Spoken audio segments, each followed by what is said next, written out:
جمہوریت کو صرف آپ اگر ووٹ کی حد تک دیکھیں تو پھر سوال جواب اور ہوگا، اگر پورے پروسیس کے طور پہ دیکھیں تو میرا جواب سمجھنے میں سہولت ہو جائے گی۔ میں اگر یہاں سے شروع کروں کہ میں بھی ان لوگوں میں شامل ہوں، میں جو سمجھتا ہوں کہ جمہوریت کے بغیر آپ کے لیے جدوجہد کرنا ممکن ہی نہیں رہتا، تو اس کے لیے میں مثال آپ کے سامنے یہ رکھوں کہ جتنے لوگ بھی جمہوریت کے مخالف ہیں نا، تو وہ سعودی عرب میں بیٹھ کے اسلام کی خدمت نہیں کر سکتے، وہ برطانیہ میں بیٹھ کے اسلام کی خدمت کرتے ہیں۔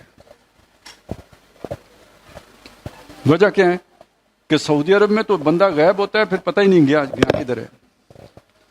برطانیہ کافروں کے ملک میں ایسا نہیں ہوتا۔ تو اب میں یہ چاہتا ہوں کہ کم از کم اتنی تو ہمیں سمجھ آ جائے نا، تو اس درجے میں بھی جمہوریت کو سپورٹ کروں گا کہ جمہوریت ہیں تو میں آپ سے بات کرنے کے قابل ہوں، یہ بات میں سعودی عرب میں بیٹھ کے آپ سے نہیں کر سکتا۔ ٹھیک ہو گیا؟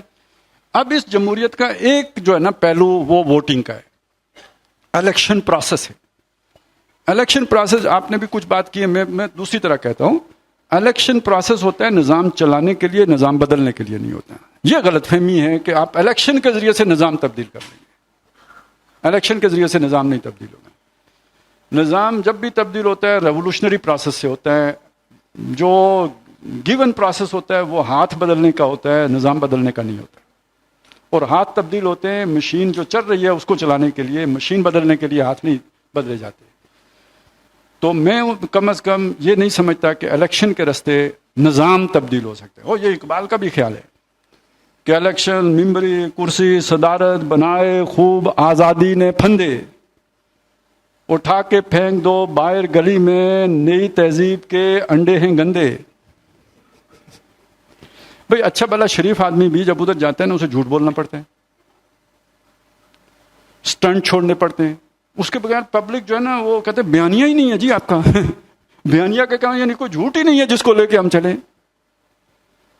تو یہ تو جب تک ان ضرورتوں کو پورا نہیں کریں گے جو الیکشن کی ضرورتیں ہیں، تو اس کے بغیر تو آپ آگے نہیں بڑھ سکتے۔ ویسٹ میں بھی آپ کو پتہ ہے جو الیکشن لڑ رہے ہوتے ہیں وہ کسی کی لابی ہوتی ہے ان کے پیچھے، پوری سرمایہ دار ہوتے ہیں، وہ ان کو ریپرزینٹ کر رہے ہوتے ہیں، پیچھے پیسہ وہ لگا رہے ہوتے ہیں۔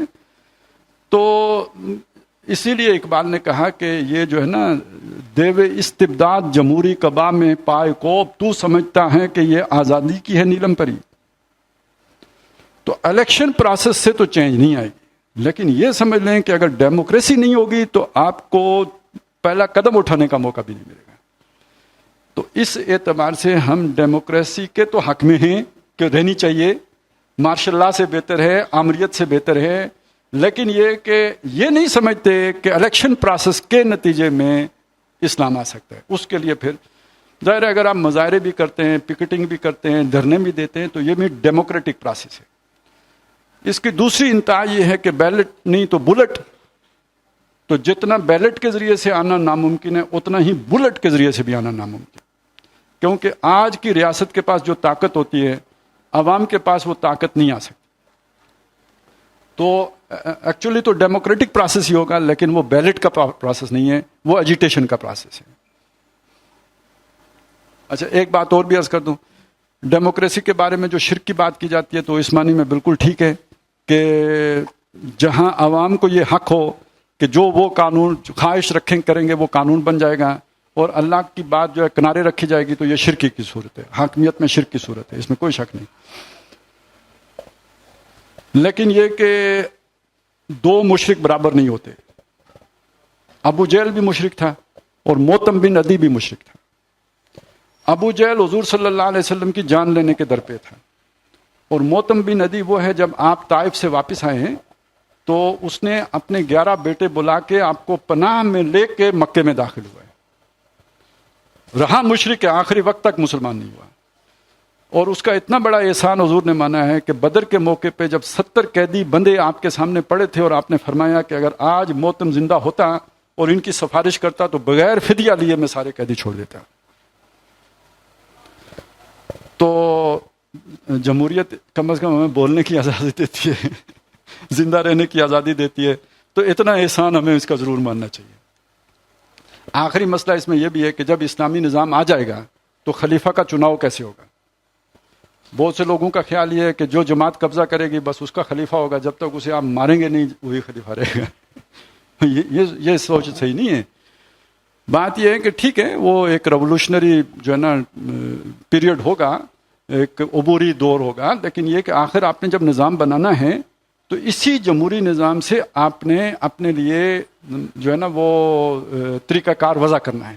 آج دنیا میں تبدیلی اقتدار کا وہی طریقہ مروج ہے جو جمہوریت کی صورت میں ہے، یہ رائج ہے۔ اس کے اندر جو غلطی ہے شرک والی وہ آپ نے نکال دینی ہے کہ کوئی قانون قرآن و سنت کے خلاف نہیں بن سکے گا۔ اب آپ خود سوچیں کہ اگر آپ کسی خاص طبقے کو قانون سازی کا اختیار دے دیں تو وہ عدل ہوگا؟ جرنلوں کو اختیار دے دیں جو قانون مرضی بنا دیں، عدل ہوگا؟ مولویوں کو دے دیں، عدل ہوگا؟ پیروں کو دے دیں، عدل ہوگا؟ آپ چاہیں گے اس طرح قانون سازی ہو؟ نہیں چاہیں گے نا، تو پھر کیسے ہو؟ تو جو آپ کے سامنے آج دنیا نے مارے کھا کے ایک طریقہ نکالا ہے تو اس کو اڈاپٹ کر لیں گے، اور اس میں جو خرابی ہے وہ کیا ہے، شرک والی، وہ نکال دیں۔ کوئی قانون قرآن و سنت کے خلاف نہیں بن سکے گا، بس اس کے اندر رہتے ہوئے جو مرضی قانون بنائیں، لیکن پروسیس وہی ہوگا جو دنیا میں مروج ہے۔